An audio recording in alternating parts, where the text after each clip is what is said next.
Okay, Fame, get ready to check now, okay? Fame? Okay. Okay, wait a minute. I'm not trying not to panic. Wait a minute. Let me calm down.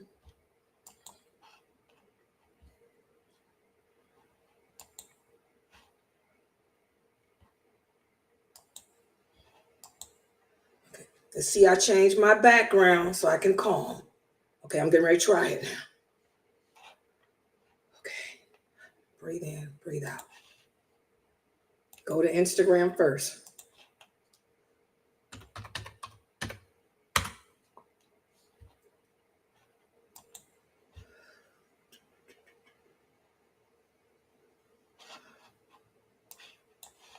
Okay.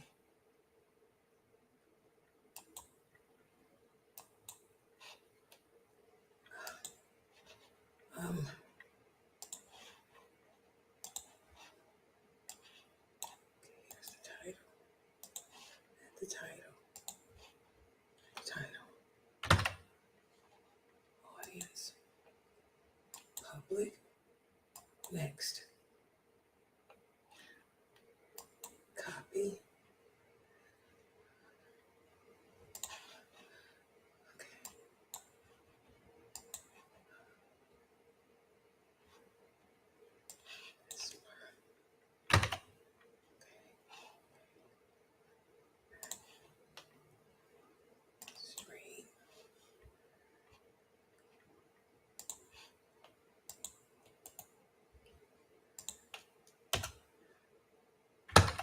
Okay, hold on.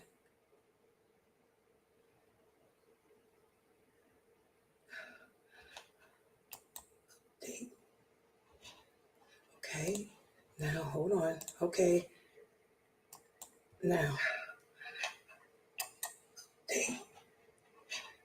Okay, okay, now, hold on. Family, okay. Get in there. Now.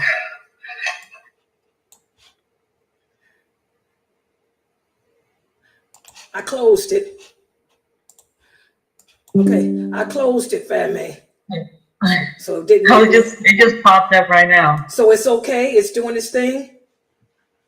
I didn't want to hear that noise. It's showing me and everything. Let me get my little desktop going too. Okay, yeah, you're on there. Okay, let me get my desktop going too. What's this going on here? Okay, hold on.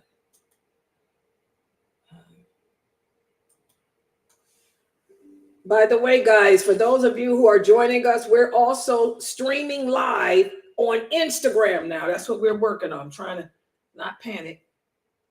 We were unblocked. The man who owns Facebook unblocked me, and to compensate me for my anxiety, he gave me access to Instagram for free so I can stream on Instagram now without paying money. And I don't have the users either, so maybe he'll do the same for TikTok with me. But anyway, well, he don't own TikTok. Wait a minute, let me get in there. Okay, hold on. Okay, go to Instagram.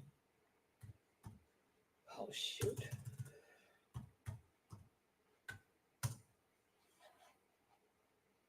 Oh.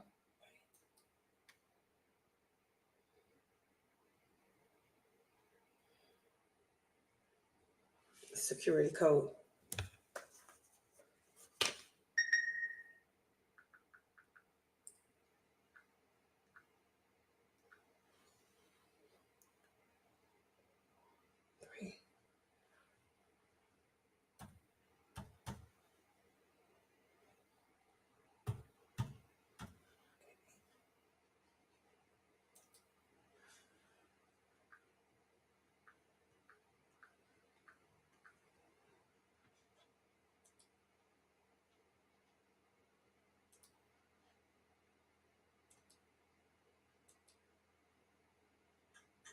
Okay, I see myself now.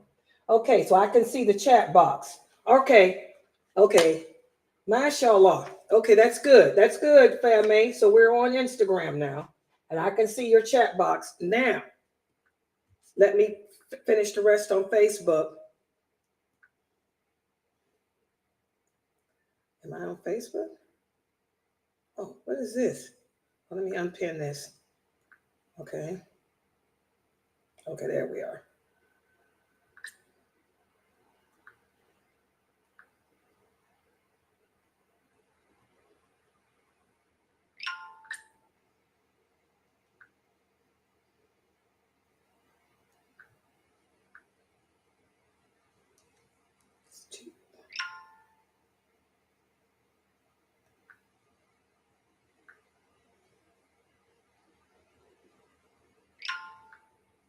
Okay, now let me do it for what's the other one? Telegram. Telegram. Girl, we on a lot of programs now. A lot of these social platforms. Now,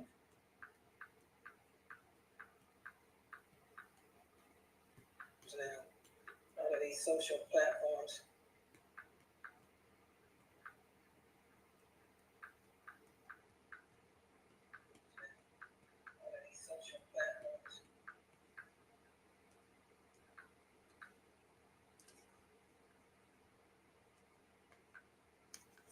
Okay. And I should be streaming on the Sunnahfollowers page too. Oh, I need to check that. Hold on. Let me get my other. I got 3 computers going. Let me get my iPad. Hold on. Where did I put the iPad? Oh, get it going. Y'all should see this office of mine. It is totally a streaming center. Computers, laptops, telephones, and tablets and iPads. I gotta stay connected, man, on all these platforms. Because some of them, I can see the typing. Let me, in fact, Trovo, here I come. Okay, I can see all the typing on Twitch, DLive, Trovo, YouTube, Facebook. Now, for the people on Instagram, I can see you too. By the way, let everybody know that I'm streaming on live on Instagram too. And alhamdulillah, I'll be streaming every day on it now because the guy that banned us, the man that banned us from Facebook sent an apology.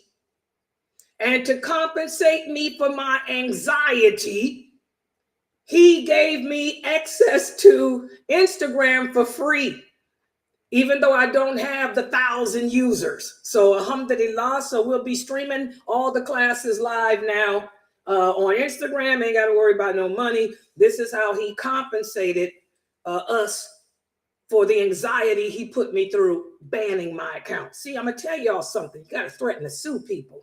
Okay? All right.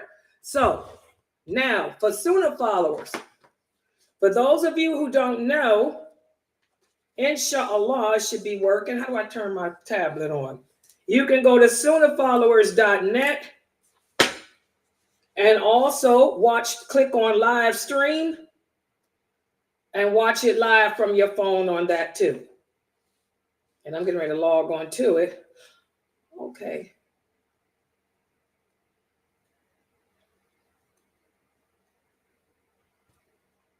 Okay.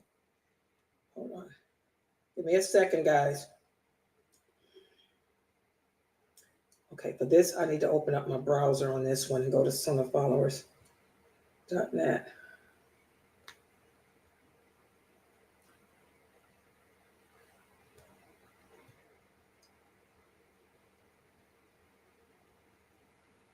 Because a lot of people say that they type questions, especially during Mukhtar's class, and I couldn't see them from even on the website. If you're going to be using sunnahfollowers.net, I have to log in to see your top questions for there too.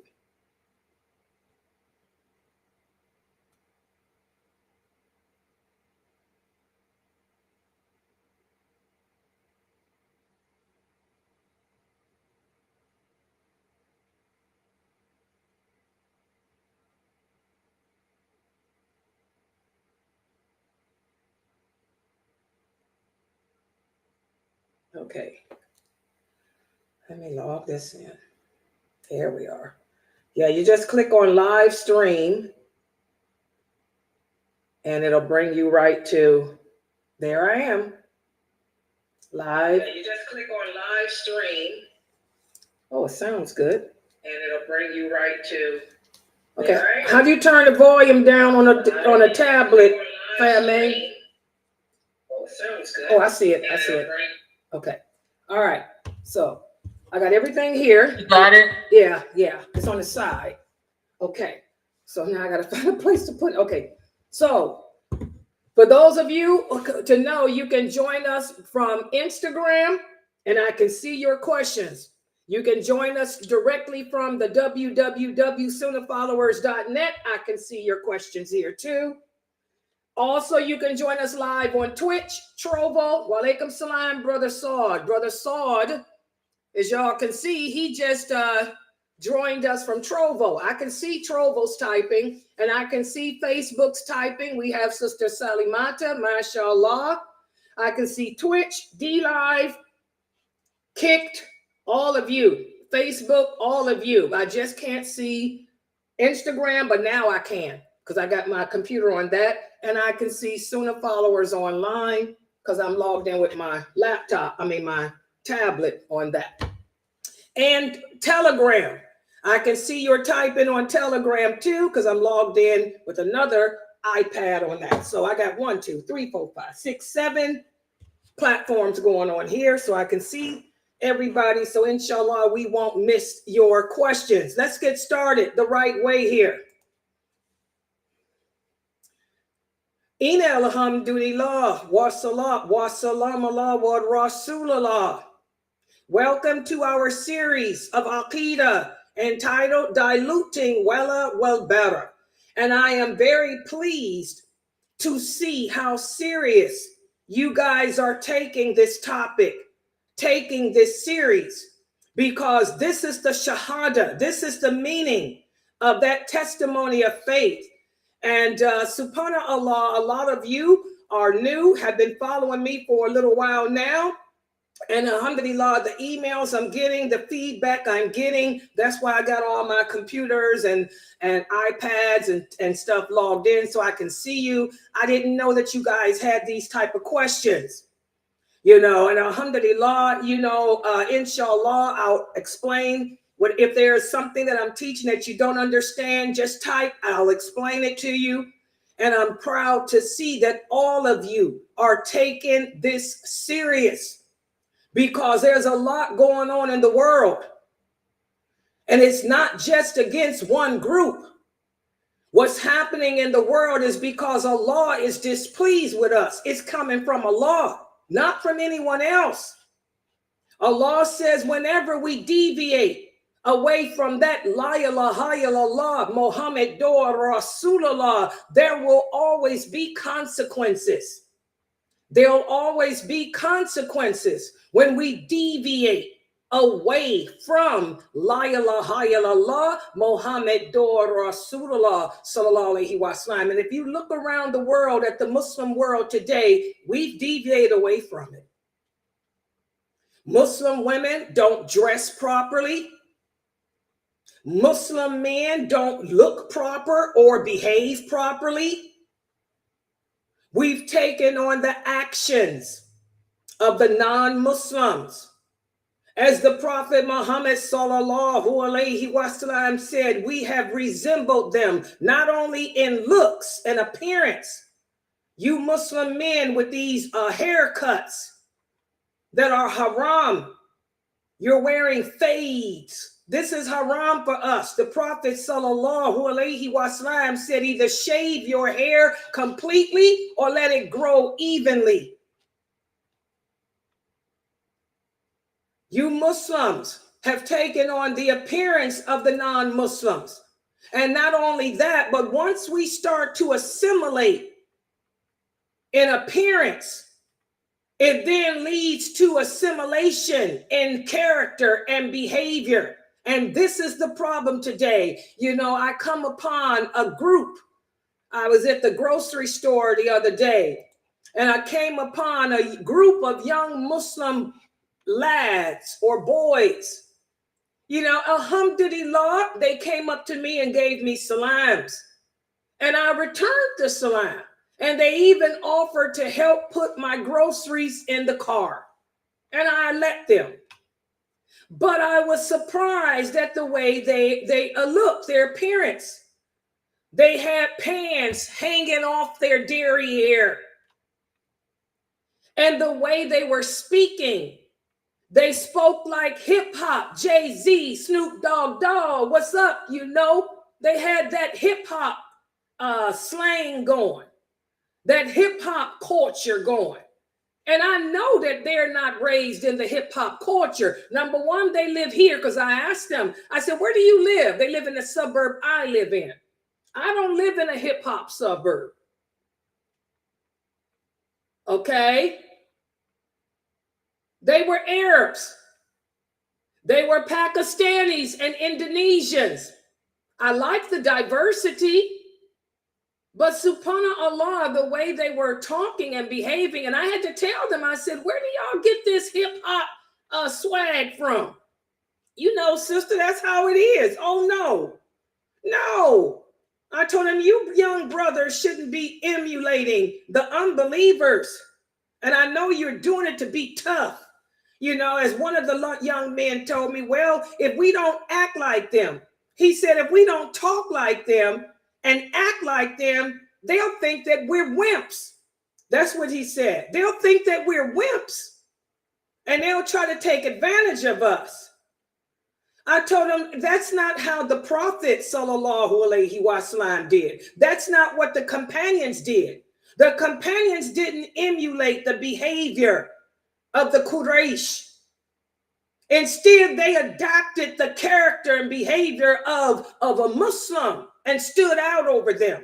That brought fear into the hearts of them. I told them, if you young brothers would stop emulating the unbelievers and instead develop the character that's pleasing to Allah, I told them, you brothers would be unstoppable. I said, the unbelievers would do nothing but admire you. The unbelievers would do nothing but fear you. The unbelievers would do nothing but respect you. And they'll try to emulate you. I told them, I know this for a fact because I was born and grew up here in America. I told them in the 60s, and I was the only Muslim in my neighborhood, the only Muslim in my school. We didn't have Islamic schools back then. I said, they used to tease me at first because I was different. They used to call me the flying nun because I dressed different. They used to call me gypsy because they were too ignorant to understand what an Egyptian is, because I'm Egyptian. I said, but I carried on with my self-esteem, high self-esteem. I kept my character distinct from theirs. I kept my character different from theirs. Next thing I know, they were trying to be like me. They were trying to look like me. They were trying to emulate me. They wanted to be smart like me. They wanted to be gifted like me. They wanted to learn how to defend themselves like me. Subhanallah. So I told those young lads, there's no need for you to try to blend in and become like them. I told them, maintain, first of all, reclaim and maintain your Muslim identity. That's what it's about. I told them, you brothers are young and you're all handsome lads. And you're kind. You can see your parents raised you with the morals because you offered to help me with my groceries. I said, and you brothers will grow up to make some young Muslim women some good husbands, inshallah. I said, but you have to, first of all, reclaim your Muslim identity and then live up to that. And they said, you know what, sister, you're right. Of course, I told them about my website. I told them, make sure you join Sunnahfollowers online every day, 6 p.m. And of course, why did I say that? Soon as I told them that, they said, oh, my mother listens to you. They knew who I was then. Oh, you're the sister that does that Sunnahfollowers with the loud voice. That's what they said. You're the one with the loud voice. They said, your voice ain't so loud now. I said, I'm not on the internet, so I don't have to be loud. But they were saying, my mother listens to you. Oh, my sister listens to you all the time. Alhamdulillah. So this is something that we need to instill into the mindset of our children, their Muslim identity. The Muslim identity is distinct from the non-Muslim identity.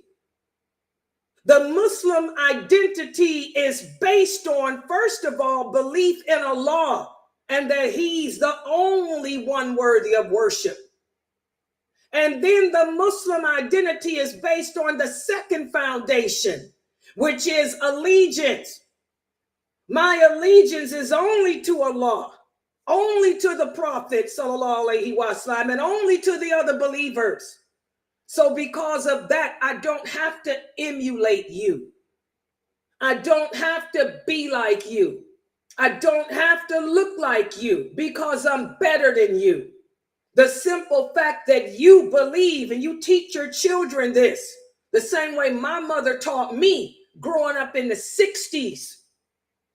My mother instilled in me at the age of 6 years old that I was la crème de la crème. I was the cream of the crop, that no one was better than me. None of those non-Muslims were better than me. And she let me know what sets you apart is that you believe in Allah and they don't. Everybody understand that. Put that into your children and have them grow up with confidence, self-respect, self-love like I have. Can't nobody take away my confidence. I told y'all I'm narcissistic. Can't nobody take away that. Subhanallah. I love Allah first and foremost. Then I love the Prophet, sallallahu alaihi wasallam. And I love those companions. And then I love myself. Period. Dot. Can't nobody come between that. I don't have to try to walk to the drum, the beat of another drummer. I make my own beats. I make my own beats. Okay? And that's how you want your children to be. I have my own style of dressing. I wear hoods over my kimar when it's cold outside.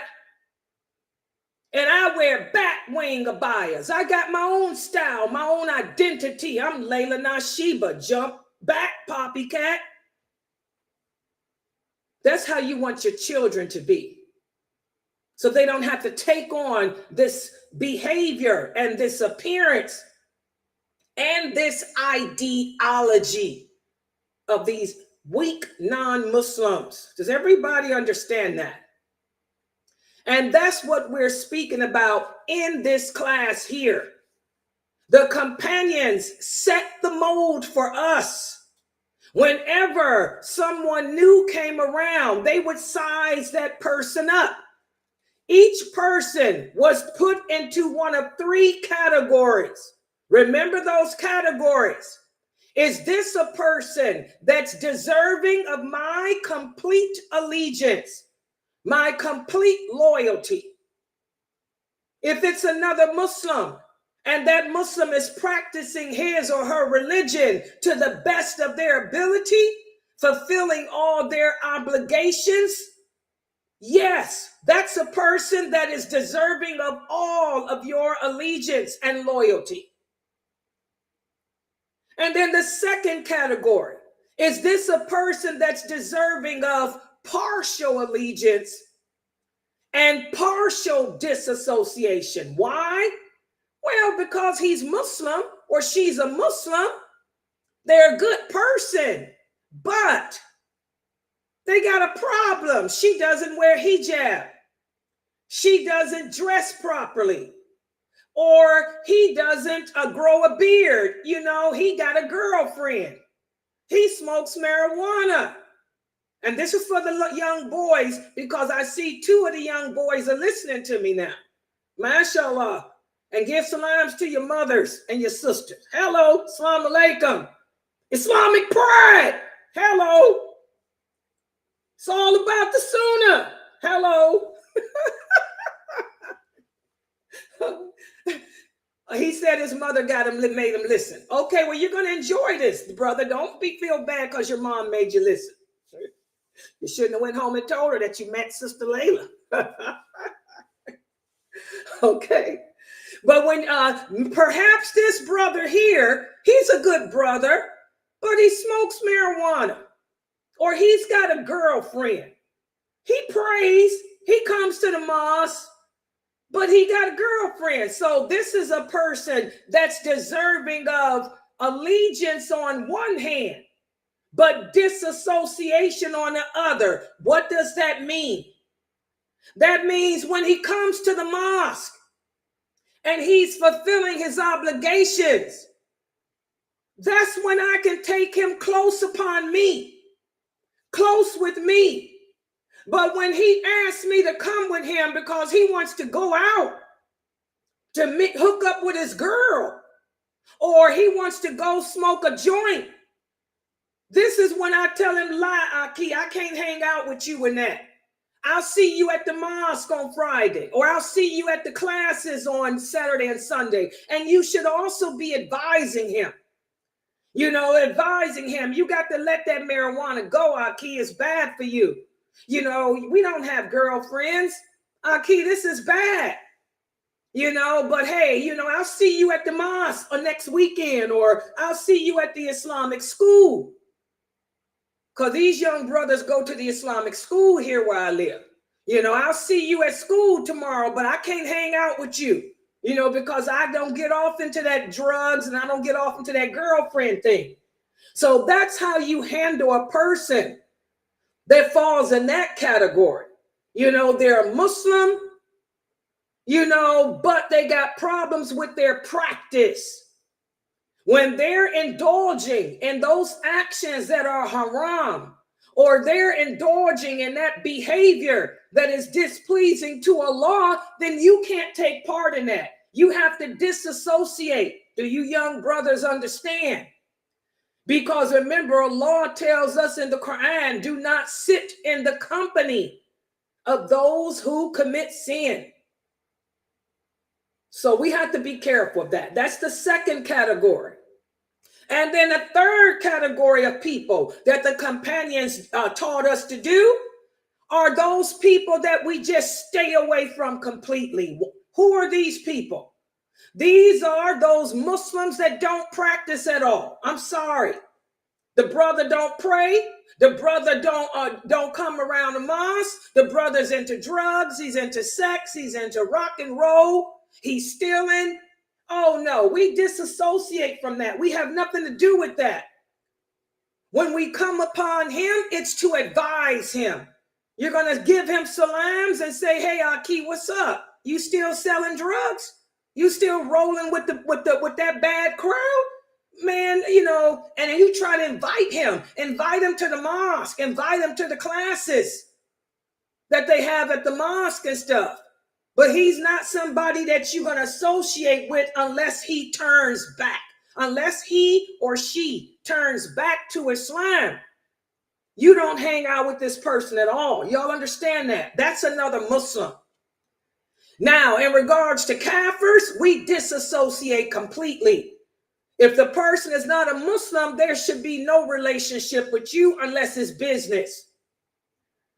If you got a job, you deal with them kafirs on the job, and then when you punch out, you go home, and that's the end of it. No hanging out together, no partying, no talking on the phone, nothing. We don't associate with non-believers. We distance ourselves completely. We're kind and nice to them when we come upon them at work, If we come upon them in school, we're nice and kind, but we don't hang out with them at all. We distance ourselves because their lifestyle totally contradicts ours. And by the way, it's not upon you to give them dawah with the tongue. I have to specify this because one of the parents here tells me that her son, she just typed here, her son hangs out with non-Muslim boys. And he claims he's giving them dawah. No. Who told you that it's you're obligated to go out and hang out with kafirs and try to force Islam on them with your tongue? First of all, I want you guys to know dawah is from your actions, not your mouth, not your tongue anyway.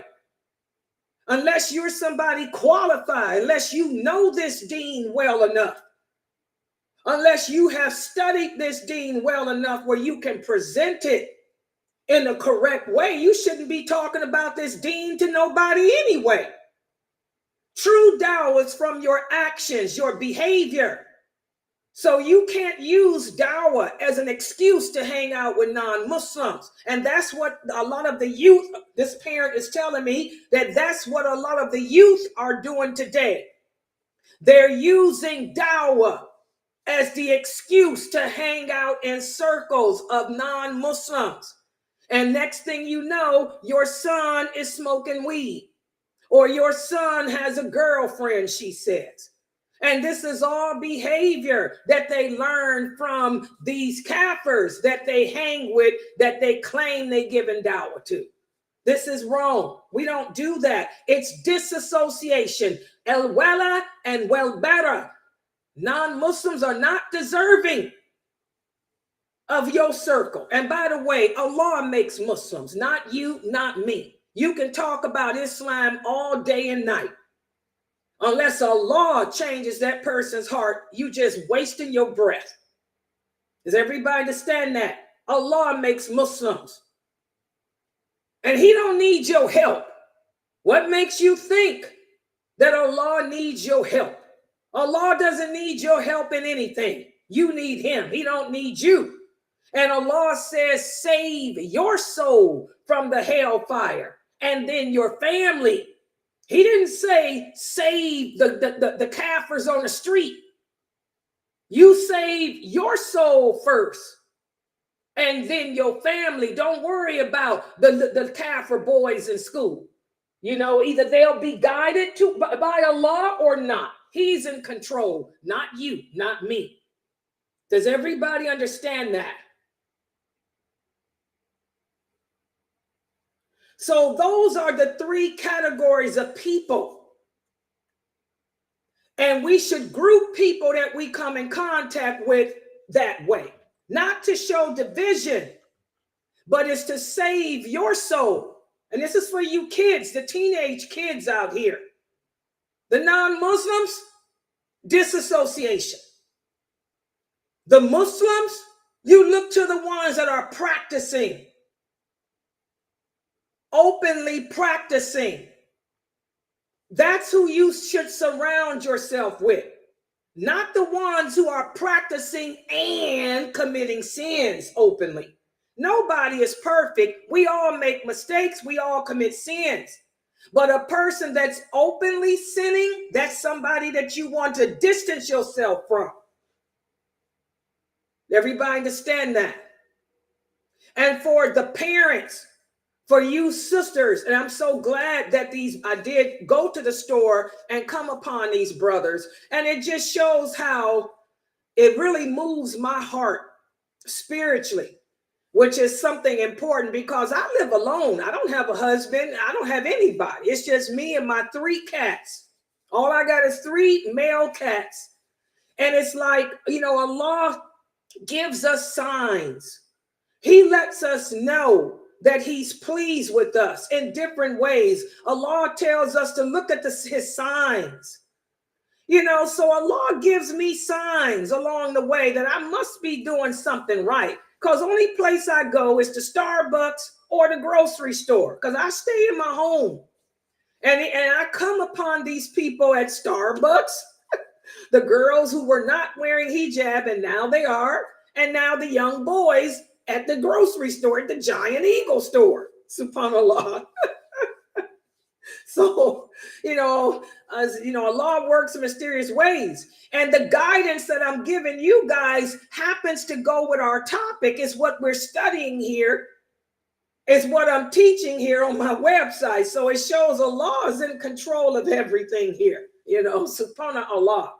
And so for you parents, you sisters who have these teenage kids, you need to understand too what your role is. The Muslim home is the foundation of our survival. Two things, two places are of importance to us as Muslims: the masjid and the home. And it's the responsibility of every Muslim woman to understand that her priority is to the home, not to the job. Now, I have to get on the parents here. I admonished and advised your sons, but now I have to talk to you. And don't get angry with me. I used to work too. All you sisters are working, okay? It's the world we live in. Some of you are doctors. I know what your professions are because you live here where I live. This is a high income area. A lot of you are doctors. A lot of you are nurses. Some of you are counselors. Okay? You got the nice, big, beautiful home.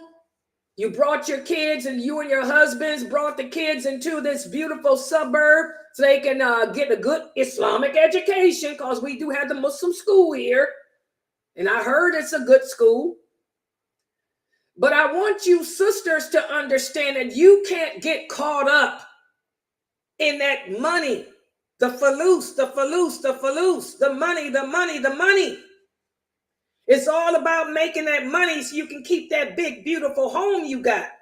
It's all about making that money so you can drive that Mercedes, that BMW, that Lexus that you're driving. Okay? You have to remember what your priority is as a woman. Your priority is the family. You understand? Your children. Your children should come before that dollar bill. If you see that your children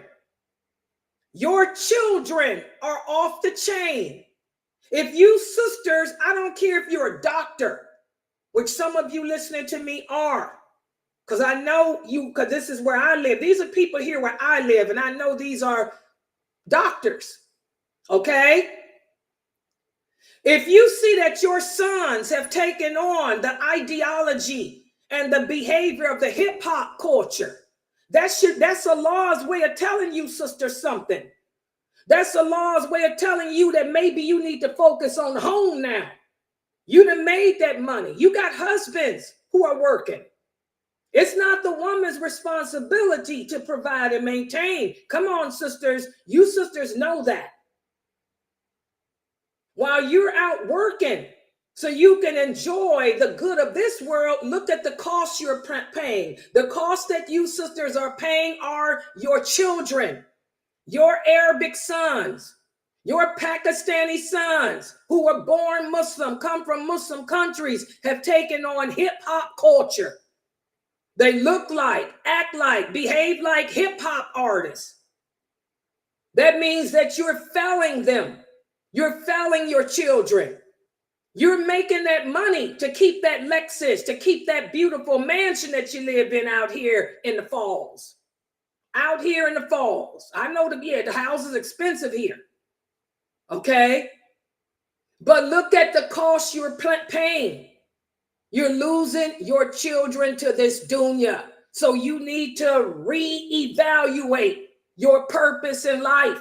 Just like your children need to reclaim their Muslim identity, you have to reclaim your purpose in life.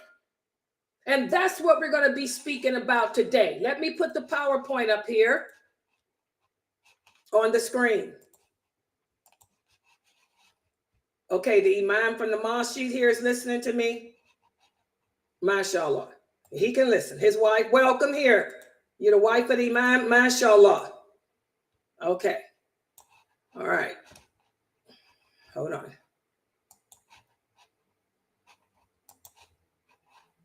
Okay. This is going to be our focus today, and I did post up on YouTube and Facebook. Everybody should have began reading chapter 4 of part 2 of diluting well better. And by the way, if the Imam here is listening to me, which his wife said he is, it might be a great idea.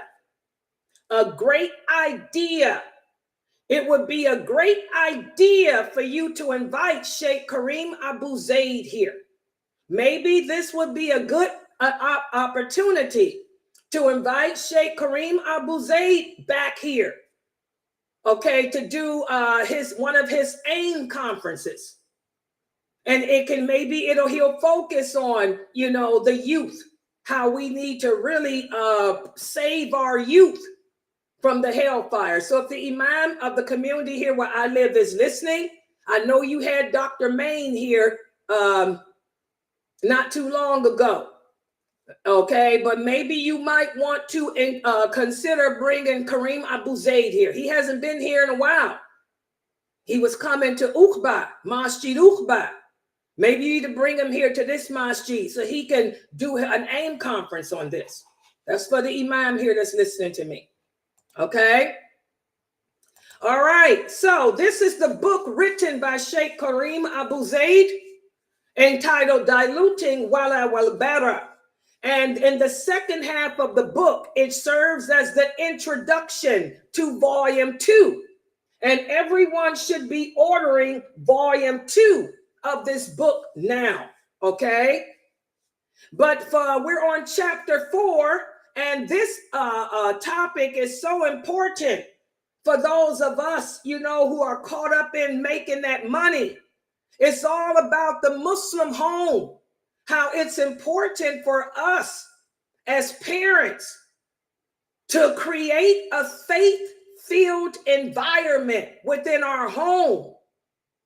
Okay, and that's what we're speaking about. Okay, so let's open up your books. For those of you who have your book, turn to page 260, whatever the page was, 280, 282, or whatever it was, and you can read along with me. Okay, the principles of wal bara are crucial in forming and maintaining a strong and righteous Muslim home. Allegiance and disassociation is what we display with one another, even in the home. And again, enmity or disassociation should be towards those non-believers and also those people that would be a bad influence on the home. As we spoke about yesterday, say, for example, there's a relative who's part of the LGBTQ community. This is a relative that you should not allow to come around your home, around your children, because children are very impressionable. Look at how your teenagers have taken on the hip hop culture. I want you guys to ponder this hadith. The Prophet sallallahu alaihi wasallam told us that establishing the Muslim home begins with choosing a good husband or a good wife, a good spouse. And I hate to say this, but it's the truth. Many of us fail at step 1. We want to know why we're living in such unhappy existences. It's because we failed at step 1 in obtaining the right type of spouse, the right person to mother our children, the right person to father our children. The Prophet sallallahu alaihi wasallam said, a woman may be married for 4 reasons: her money, her family background, her beauty, or her religious commitment. Seek the one who is religiously committed and may your hands be rubbed with dust if you don't. This hadith is one of the most misconstrued hadiths that you will hear today. This hadith highlights the importance of choosing a religiously committed spouse. Not just a woman, but for the men too, for you sisters too. Your priority when it comes to marriage should not be what type of job he has. It should not be how much money he makes. It should not be how good looking he is. It should not be what family he come from. The priority number one should be how religiously committed is he or she. And when the Prophet sallallahu alaihi wasallam said, may your hands be rubbed with dust, this is his way of expressing his wish that we seek a spouse who is religiously committed over anything else. Now, this is not saying that you can't, that we don't consider the money and the wealth and beauty. Instead, it's saying that this should be the first priority, you know. So if somebody comes seeking your hand in marriage as a woman, you shouldn't ask how much money he got first. The first thing you want to know is, does he go to the mosque? Does he pray 5 times a day? Does he grow a beard? That should be the first thing. How religious is he? Does he fast? Is he balanced in that? And if the answer to all those questions is yes, then you look at the rest. Well, okay, how much money he got? Because money is important. You want to marry a man that can maintain you according to the standards that your father has maintained you. Or if you're a single woman, you want to marry a man that can maintain you according to what you are accustomed to. So that should be secondary. But number one, before you get to B or C, you got to first get to A. Point A. You got to first make sure. That's why a woman has to have a guardian too, because it's your guardian's job, not your job as a woman. It's your guardian's job to check the man to make sure that he's religiously committed. Okay? Listen to what the Prophet sallallahu alaihi wasallam also said. He said, if a person proposes marriage to you and his religion and his character is satisfying, then you should accept it. Because if you don't, there will be trials on earth and there will be the spread of corruption. This is another hadith, again, that emphasizes the importance of accepting the proposals if the suitor's religion and character are good. But again, that doesn't mean that just because a man comes knocking on your door and he says to your father or your guardian, I'm an imam. Look how many of these convert women will marry a man because he says he's an imam. Every man is an imam. Imam means leader. Every man is supposed to be a leader. But just because he says he's a leader doesn't mean that he necessarily is. You still have to have your guardian investigate him, check him out to see if he understands his religion. Okay? To see if he's practicing the sunnah and not innovating in it. You have to also have your guardian inquire, what type of man is he? Does he understand the rights of a woman? Because a lot of Muslim women are apostating today. This is the reality. We have a very high apostation rate amongst women because they marry men who are oppressive to them. They marry men who tell them that it's haram to be beautiful, that it's haram to wear makeup, that it's haram to wear colors, when none of this stuff is haram. Women like makeup. Women like colors. Women are beautiful. So they end up marrying these wretched men who strip them and break them of their femininity, and they apostate or commit suicide or just become mentally imbalanced. That's the problem today. So this is what happens when you don't marry with a guardian. Your guardian has to investigate that man to make sure his character is right, to make sure that he's balanced, that he knows the rights of himself, the rights of you, and it's balanced. It ain't oppressive. Okay? So the Muslim home, the happy Muslim home, begins with choosing the right spouse.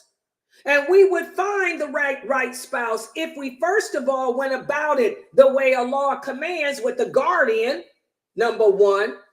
And number two, if we choose people, make the religious commitment the number one emphasis. Okay?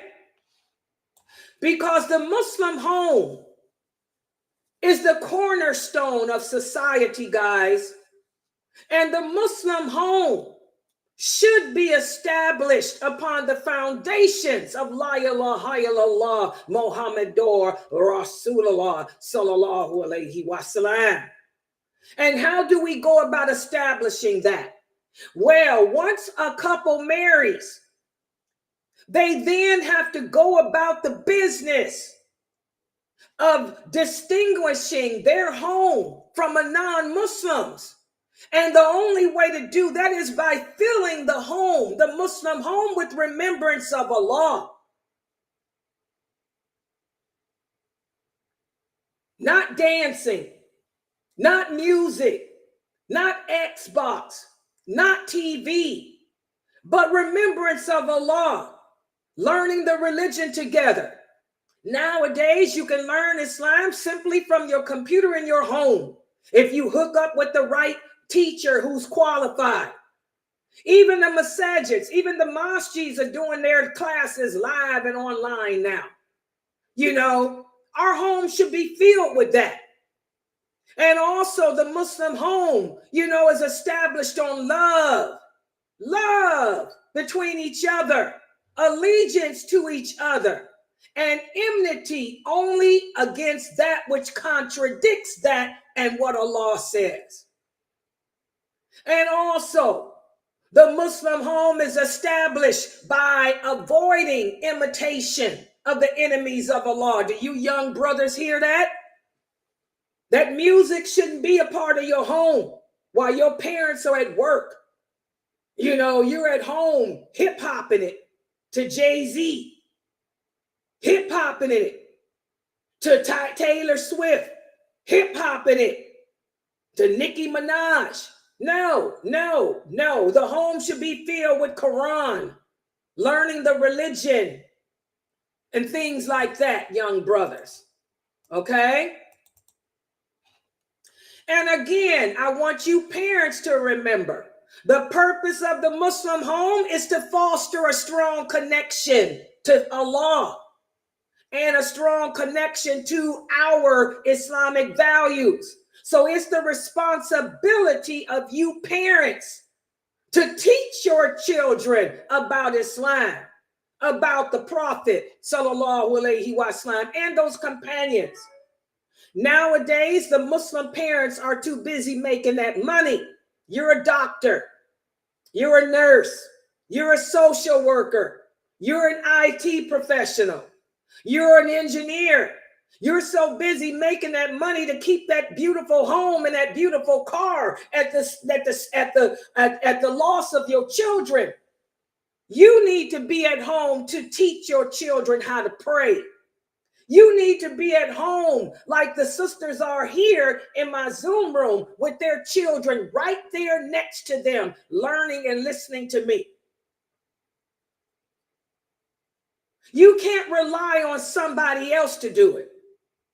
You can't expect the imam of the mosque to be the one. He can only help your children when they're in his presence. Once they go home, that's your responsibility to make sure they know how to pray, that they know the story of the Prophet Muhammad sallallahu alaihi wasallam, that they know about those companions. Subhanallah. But we're failing our children. Okay? But it's the parents' responsibility to teach them those things. Okay? Also, I want you guys to ponder this hadith. The Prophet sallallahu alaihi wasallam said, every one of you is a shepherd and responsible for your flock. The imam of the mosque, he's leader over the people and he's responsible for them. The man is the leader of his family and he's responsible for them. And I want you sisters to listen to me. The woman is the leader of her husband's home and his children, and she is responsible for them. So it's your responsibility. Let me get on the parents now, the mothers. I know some of you are doctors, and alhamdulillah, we need female doctors. But don't get so caught up in your job that you are not spending enough time with them teenage boys you got and them teenage girls you got. It's because Allah is going to hold you accountable. Because remember, it ain't your job to work. It's not your responsibility. It's your husband's responsibility to provide and maintain. You're working because you want more. You got to make the proper sacrifices and learn to do without for the sake of your children, to assure that your daughters are not sneaking out the house, going to parties, having sex, that your sons are not sneaking out the house selling drugs, smoking drugs, ecstasy in it, because that's what's going on in our communities. While you women are working, the woman is supposed to be at home. A lot of you can work from home. You're doctors. You doctors can work from home, or you can limit your hours. Subhanallah. And you nurses can make your own schedule. Come on, sisters, y'all know it. The nursing field is so much of a shortage, you can basically make your own schedule. I know because my daughter's a nurse. She works through an agency, and she works when she wants to work. Subhanallah. So we have to reprioritize our purpose in life as adults. The children need to reclaim their identity, but we Muslim adults need to prioritize our purpose, subhanallah, and not get caught up in the life of this world. Also, I want you guys to ponder this reality. Allah says in the interpretation of the meaning, enjoin the prayer upon your family and be patient in offering the prayers. We ask not of you to give us anything. Instead, we provide for you. And the good end is paradise. And it's for those who were righteous. Subhanallah. Allah is telling us here that the Muslim home should be a place where Allah is remembered. It should serve as a place of worship, the same way that Allah commanded Moses alayhi salam and his brother to tell the children of Israel to take their homes as places of worship. You should do spiritual training in the home. Remember, the Prophet Muhammad sallallahu alaihi wasallam says the man's voluntary prayers should be performed in the home. Why? Because that's how you teach your children the way to pray. They pray the Sunnah prayers with you. So you're teaching them the correct way to pray. You're teaching your wives. You sisters need to make sure that your daughters understand the rules of menses, that your daughters understand that they're unique and they're special and distinct, and that the way they dress is nothing to be ashamed of. That the way they look, they should know that they're princesses. You know, subhanAllah, we got to reprioritize, guys, and make the home the foundation of our existence and not the job. Remember the Prophet sallallahu alaihi wasallam said the likeness of a house in which Allah is remembered and a house in which Allah is not remembered is like the living and the dead. Subhanallah. How many of us have dead homes? The kids come home from school, the parents ain't there, so it's all about rap music, getting on the phone, Xboxing, sexing, drugging, smoking, drinking, ecstasy, oxycolin, and all of that. And then when the parents come home, how was your day? And they pretend, oh, everything was fine because you were out making the money to keep that lifestyle so you can make yourself think you are superior over others. Also, Allah says in the interpretation of the meaning, we inspired Moses and his brother. We told them to take homes for your people in Egypt and make your homes a place of worship and perform the prayer and give good news to the believers. Our homes should be like this. We should be getting up praying together. Okay? The Prophet sallallahu alaihi wasallam would make the night prayer with his wives and children. He would tell Aisha, get up and perform the witr. He would say, may Allah have mercy on a man who gets up at night and prays and wakes up his wife. And if she refuses, he tosses water in her face. And the same hadith for women. May Allah bless the woman who wakes up to pray at night and she sprinkles water on the face of her husband to wake him up. Too many of us Muslim adults are caught up in the rat race. We're caught up in the rat race of life and we're just losing our children. And finally, something that I want all you sisters to understand. There's nothing you can do to change this reality. The Prophet sallallahu alaihi wasallam told us that there will be more women in hell than men. And there's a lot of reasons as to why. And we women can look at ourselves and we know why. So the Prophet sallallahu alaihi wasallam encouraged us to give in charity, for women to be more charitable than men, because giving in charity helps to purify those bad characteristics we have.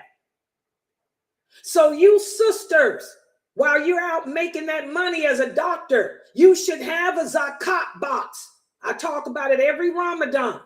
That zakat box should be in your house, and you should encourage yourself and your daughter to put money in that box on a weekly basis. And when it fills up, take it to the mosque and give it to the imam as charity, because it'll help purify us of those bad emotions we have and feelings we have and thoughts we have.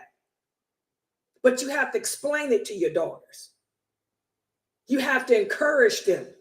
You have to spend time with them, teaching them the deen so they'll know why we do this. So again, wala wal bara. We don't just show it outside the home. We also show allegiance and disassociation within the home too. We Muslims in general have to get back to the Sunnah. We have to come back to the right way of practicing this deen. And so now what I'm going to do is give you guys a quiz just to see how well you were listening to me and how well you understand this information. So everybody get ready. And like I said, I got all these 7 platforms of computers going.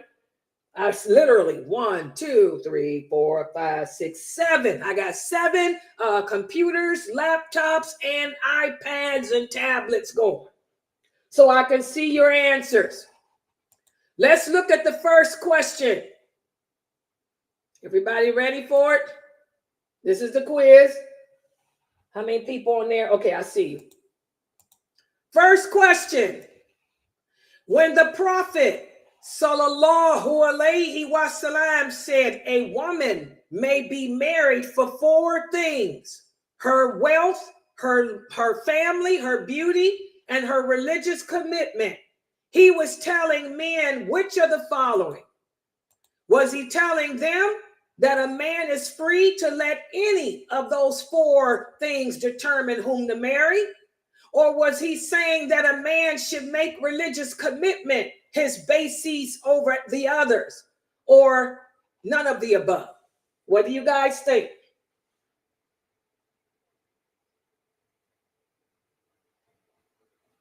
He was saying that they should make the religious commitment over the one.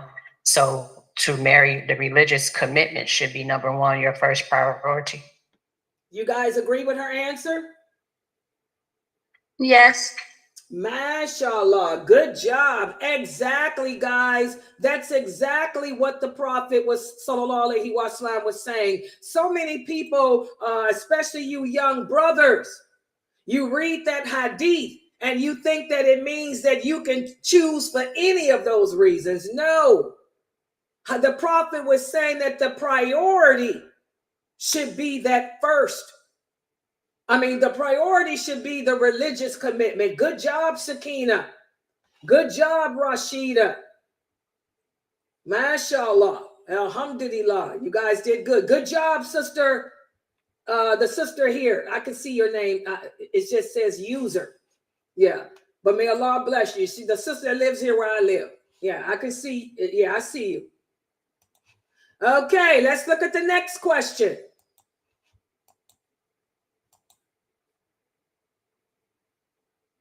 Number 2, when the Prophet sallallahu alaihi wasallam said, if someone proposes marriage to you whose religion and character satisfy you, then you should accept it. If you do not, there will be trials on earth and the spread of corruption.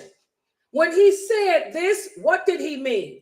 Did he mean that a man should never turn down an offer of marriage for his daughter if the person approaching is of good character and practices the deen, and there's no other reason that he needs to look at?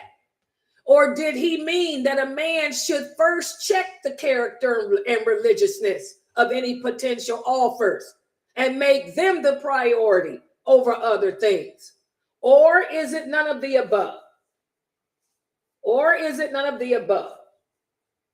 What's your answer there? People on Instagram. No answers on Instagram? I'm watching you guys on Instagram. A man should check first the characters and religiousness of the potential offers. Do you guys agree? Yes. Exactly. Good job. That's what it means. And that's another hadith that is often misconstrued. I told you guys what happened here at my website 25, 30 years ago. Some man called himself an imam, and he was about 38, 40 years old. Next thing I knew, he was in Saudi Arabia trying to marry one of my 14, 16-year-old students, and had the nerve to tell her father that he couldn't refuse him because he was a good man. His father said, dude, I'll call the police on you. With your old behind with 4 wives, 3 wives, and 15 children. Better get out of Dodge. I'll never forget that. Oh my God. Yeah, so you brothers have to understand, I don't care. It doesn't mean that we don't look at nothing else, because money is important. You have to be able to accommodate that woman, the way her father did, or the way she's used to living. Okay, that's a requirement. And of course, there's other things we got to look at. Were you ever in jail? Some women don't want to marry no jailbird. Okay, we got to check other things too. But of course, character and religion, again, is number 1. Okay, let's look at the next question. As a Muslim wife and mother, what should your priority be and why? As a Muslim wife and mother, what should your priority be and why? People on Instagram, I don't see no answers from you guys. Your priority should be your children, because Allah will ask you about how you took care of them. As a woman, you are not obligated to work. Your husband should do that. And then your priority should be your children and your establishing a Muslim house. What do you guys think? What do you guys think of her Yes. answer? Yeah, I agree. MashaAllah. Exactly. Good job. Exactly. Your priority is the home, your children, and your husband's property. Let me tell you, sisters, what that part means. Y'all know what it means? You should know. Tell me, one of you sisters, what does it mean when the prophets say that the woman is responsible for her husband's children and property? What does the property part mean? Can any sister here tell me? His house. Anyone that's coming into his house, anything that for his property is your family as well. So it's all of us, our home, or us, everything. Okay, and when we say the property, what does that entail? Break it down, Mina, for these people. So These basically questions I anything get. that he's responsible for, that's his property, his cars, his land, his home, anything that he's responsible, his kids, me, everything that Okay, he's well, responsible since I'm for. responsible for his property, forget the children. We know that. Okay. Okay, so what am I supposed to do about the other property? What is my responsibilities in regards to his property? This is one of the number one questions I get from sisters. Y'all should know this. Don't let no one. Oh, go ahead. I'm sorry. Go ahead. Go ahead. Go ahead, Umiberi. I'm sorry. Go ahead. Go ahead. It's okay, Mina. Go ahead. I was just gonna say, don't let no one into his house that he doesn't want in his home. Not just that. Nope. Okay, What not that. else about Okay, the go ahead, property? Umiberi. Although you To take care of his house, meaning that you are responsible for taking care of the house, cleaning, paying the bills, making sure that everything is right, and then like just everything, like his money, take care of his money, not to waste it. How do you take care of his money? By paying the bills. That's what I'm getting at.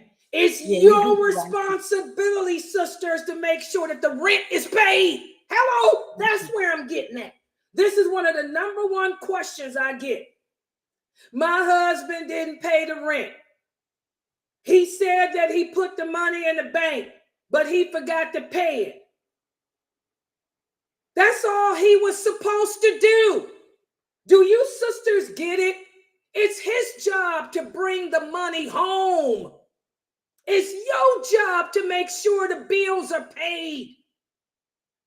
So he's right. He put his check goes right into the bank.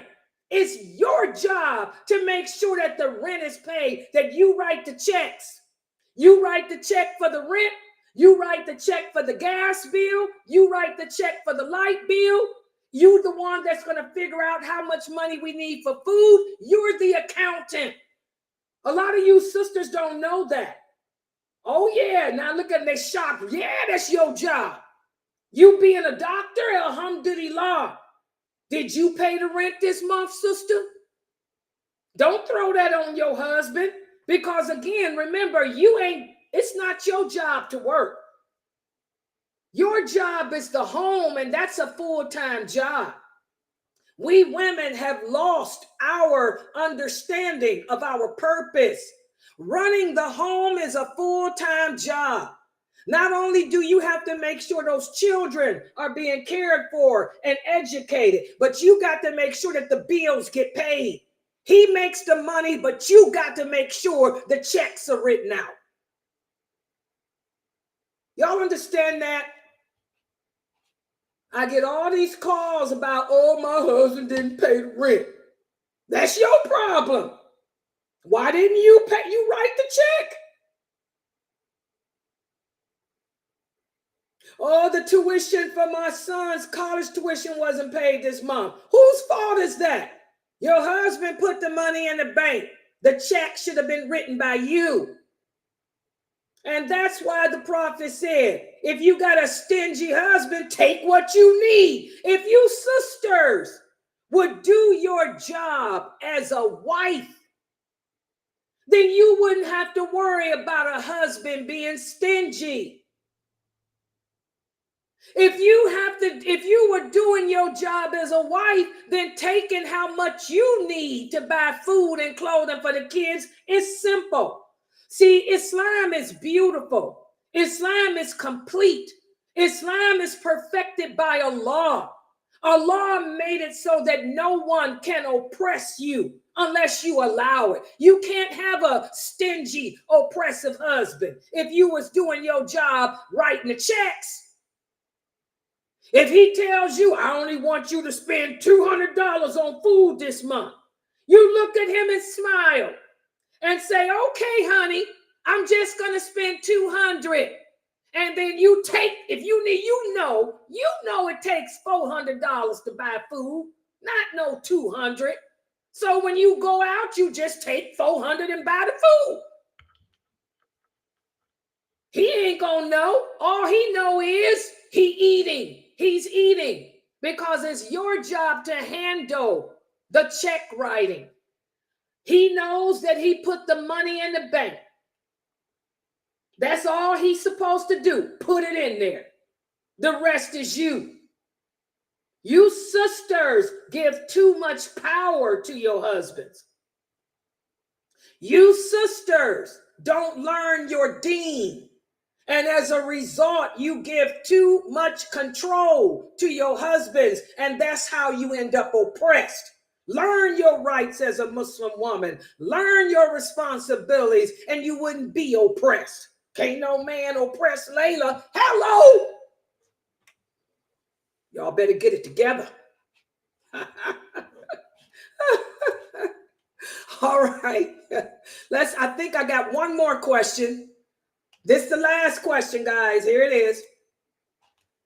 Why did the Prophet sallallahu alaihi wasallam encourage Muslim women to give a lot in charity?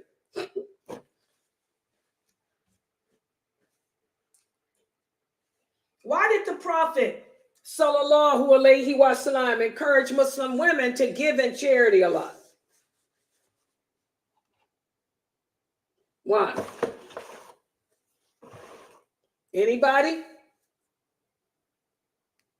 Because the women will be more women in hell than it will be in paradise because of our talk, our vs everything that we do. So he encouraged us to give in charity because charity is a good deed.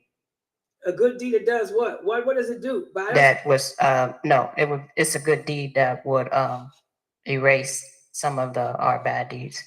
Okay, anybody else want to add to what she's saying in her explanation? Okay, it helps to... I'm sorry, increase our faith. I'm sorry. It purifies your sin. It makes you think more. When we give it in charity, it makes us more conscientious of our actions. It makes us more conscientious of what we say out our mouths. Okay, that's how it purifies you. It purifies your heart.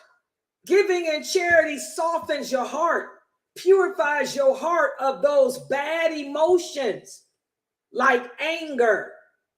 That's what, remember Hafsa, the story of Hafsa. Hafsa had a problem with her anger. Her anger got her in trouble to the point that the Prophet had divorced her, but he took her back, okay? One of the ways that she curtailed her anger was through charity and also supplication. She made dua asking Allah to help her gain control of her anger. And she gave a lot in charity because giving in charity makes you more God conscientious. And it may cause her to think before she speak more. Think before she reacted more. So this is why the Prophet sallallahu alaihi wasallam encourages us to give more in charity. Okay, because it'll purify us women. Because one of the reasons why we'll be in the hell, more of us in hell than men, is because we can't control our tongue. We're also ungrateful. And we use profanity.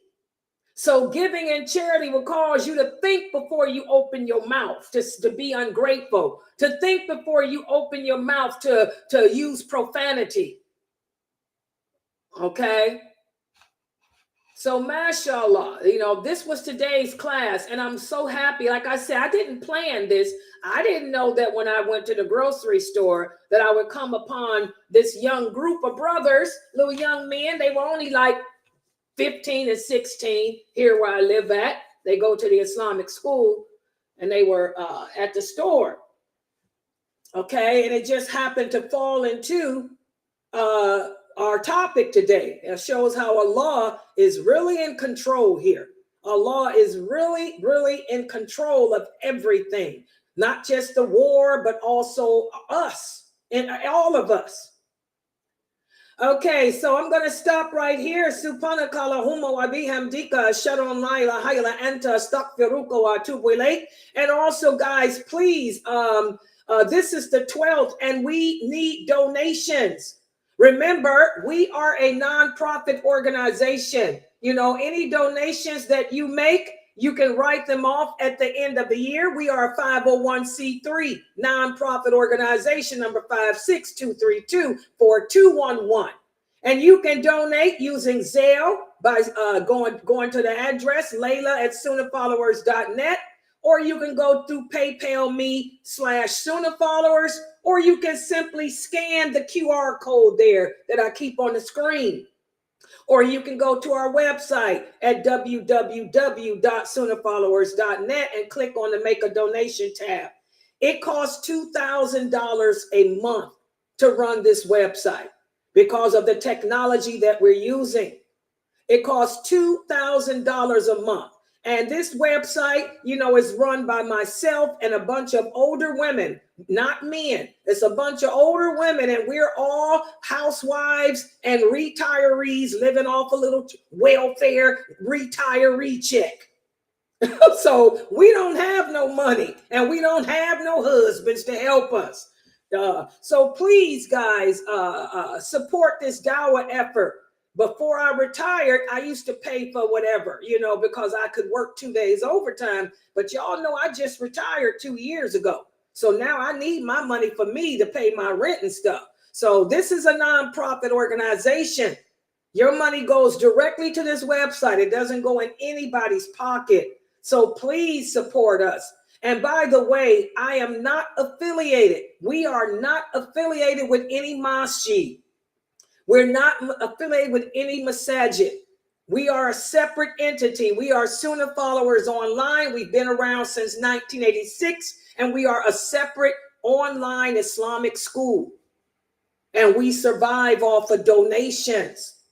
So please, guys, it's $2,000 a month. And we only have, I think I got 2 donations today, but yesterday we only had $70 in our account. And the Zoom room has not come out yet. The video program has not come out yet. The Canva has not come out. The programs that we use, have they taken them out monthly? We haven't even, the only one that went through was the streaming program. This one, which is $300 a month, this went through Monday. But the rest of the stuff is getting ready to hit us. Please, guys, we need 2,000. All right, so I'm going to close out for right now. But before I do, don't forget to go to Amazon and buy the book too. Let me put that picture, the new book, volume 2 of this series. Yeah, go to Amazon. It costs $19.99. And pay for the book because subhanallah, this is how Sheikh Kareem Abu Zaid is able to keep his tuition down at safausa.org. You guys who don't have your kids in a Muslim school, you should homeschool your children. And you can homeschool your children through safausa.org. And that's from kindergarten. It's a homeschool program from kindergarten through the 12th grade. And it's accredited. And yes, your kid will be able to go to college and get scholarships and stuff. And not only are they learning the basics, but they're also learning Islam. This web, the Safa USA, is headed by Sheikh Kareem Abu Zaid and Imam Ibrahim Zidan. Subhanallah, your kids will get an Islamic education as well as an education for the dunya. So you want to buy the book. That's how he keeps his tuition down, because all the books that he writes, that's what he used the money for, is to pay the teachers at Safa USA and stuff and keep their tuition down. So that's how the book looks. This is volume 2, the red one. And this volume will address awakening faith in a non-faith centered world. It's really good. So you want to get that book. It's on Amazon. Pay for it so we can keep that tuition low. My brother getting ready. He got twins. My brother has twins. He putting his kids in Safa USA. You know what? So he got to keep that tuition low. Keep that tuition low so my niece and nephew can get a good education. They're twins. Yeah. Alhamdulillah. And also, yeah, tonight, yeah, the sister is asking, do we have the 9 o'clock class? Yes, the 9 o'clock class is Termites, the book from Sheikh Muhammad Saeed Atlee. That's tonight. Let me show y'all the excerpt for that. That's not there. Where is the termite one, y'all? Oh, I don't have it on there. Yeah, the book Termites, the hadith collection. These are hadiths of things that the Prophet Sallallahu Alaihi Wasallam warned us against because they can destroy your faith. Yeah, that's at 9 o'clock. So we have the hadith class at 9 o'clock, and we'll be joining back in at that time. Okay, any questions or comments before we close out? Any questions in that Zoom room? Yeah, I have one. Go ahead. You know, some of these men today are not that understanding with having like joint checking accounts and things like that. So would that be something you would put into your marriage contract about having access? Some men just don't want you to have access to the money. You know, that's a good idea. And I'm glad she brought it up. Oh, yeah, that's something. These are things that should be discussed before the marriage. That's why you sisters need a guardian. Because, I mean, you know, there's nothing wrong with him having his own bank account or checking account, but there should be another checking account that we have for both of us that we use to pay the bills with. So, yes, this is something that should be discussed before marriage, that we have a joint account, because the joint account is how I fulfill my job as a wife, because my job is to make sure the bills get paid. It's your job to bring the money home. A lot of Muslims don't know though that. It's the husband's job to bring the money home. It's your job to pay the bills with it. So because of that, we're going to have a joint account. And with the joint account, we put in there what we need to pay the bills. If you want to keep your own personal account, I ain't got nothing to say about it, because guess what, Aki? I already got my personal account. Hello? See, y'all let the lay it out before the wedding, then it won't be no problem. You keep your account that you got now. I got mine, but when we get married, we're going to open up a new account. It's called joint. And that's where the rent, the gas bill, the light bill, the food, the clothing, and everything goes in that pile.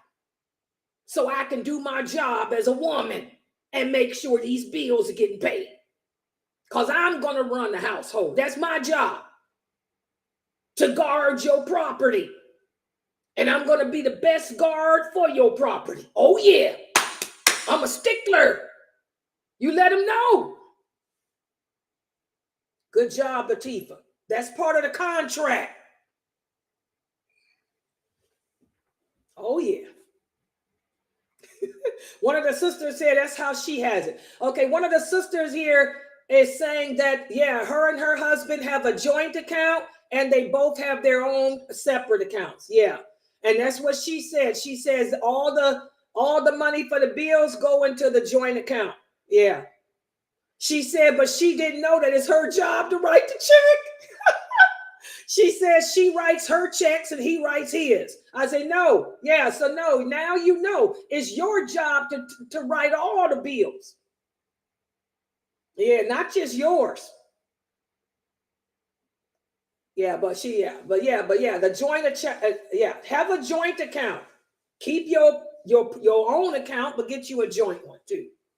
Good job, Tiva. Any other questions? Sister Layla, should you still mention as far as in that, like they should also get like some kind of joint thing when they want to just speak to the husband? And the woman should be able to, both of you guys should be able to speak if anything happens. Shouldn't you mention that as well? Something like that. Like, you know how sometimes when a person is paying a bill and it's in the man's name or something, and then the woman, they only want to speak to the man, not the woman. So shouldn't the woman also say, put both of our names on there so you can speak to both of us? They don't have to do that. No, but sometimes they do, because sometimes the people will only speak to the guy. So when you're trying to do that for real? pay something, yeah, they do. They do. Believe me, they do. Girl, that's discrimination. That's against American law. Yeah, so if it's not authorized on the account, sometimes they don't let you speak on there. Okay. Oh, I see. You smart authorized. Who's the person authorized on your? Yeah, I do remember. Yeah. Make sure that that's something that y'all should establish too. That should be established before the marriage too. That both of y'all are authorized. Yes. Unless it's your personal thing, because your husband's entitled to have his own personal credit card. You're entitled to have your own personal. If it's your personal credit card ain't none of his business, and his personal ain't none of yours. But if it's a family account, then that's different. Yeah. Make sure that both of y'all is authorized on the family account. But I want you sisters to know your husband can have his own personal credit cards, just like you can.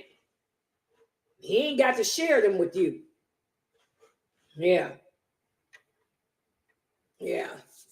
I think that's why I threw me off, because I've always had my own personal. And when I was married, my husbands always had their own I didn't care about their credit cards. They paid their own credit cards. I paid mine, but rent and all that is different. Yeah. Yeah, because sometimes it's in the husband's name, and so vice versa. So that's why, not the personal credit card. No.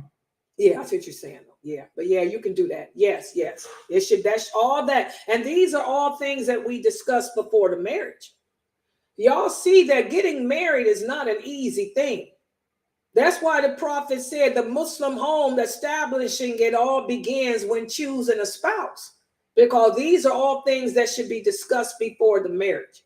But nowadays, women are just jumping up, getting married to men they don't know, and you ain't discussed nothing except who gonna be when we gonna get busy. That's all we talk about today. When we gonna get busy. Marriage is not no simple thing like that. All that stuff should be discussed before then. Yes. Okay, another one of the sisters here. Yeah, the doctor. Yeah, she said that's how they have it too. They have a joint account, and then they got their own separate accounts too. Yeah, and the joint account, she said, is for all the family expenses, like their household expenses. She said her money is hers. Her husband don't ask her about hers, and his is his. She don't care about his. Yeah, that's the way it should be. Y'all got it going on. But the problem with you, sister, you know how we women are. We get caught up in loving and having our own money, and we end up neglecting our children. That's the thing. You cannot neglect your rights as a mother to keep that private separate account of yours big, so you can travel and stuff and buy your Louis Vuitton and your Coach. You know what I'm talking about? Yeah, so that's the problem with us women. We fall victim to the life of this world deeper than men do too. All right, any other questions or comments? No questions from your Instagram? Okay, good. Any other questions or comments? All right, inshallah, I'll see everybody back here at 9 p.m. Eastern Standard Time for the Hadith class. And please, guys, don't forget to like and share. Where that thing is? I made a big one. Where's my biggie? Don't forget to like and share our videos too. You know, click on the like and subscribe button and share. Share my channel to the people on your social platforms. Share my videos onto the people on your social platforms and like them. Like today, did you like this lecture today? Click the like button there, because that helps us to also get up in the SEO too. For some reason, I don't know how, but it does. That's what they said. That's what they told me. Yeah. All right. So inshallah, I'll see everybody back here at 9. Subhanakallahumma wa bihamdika ashhadu an la ilaha illa anta astaghfiruka wa atubu ilayk.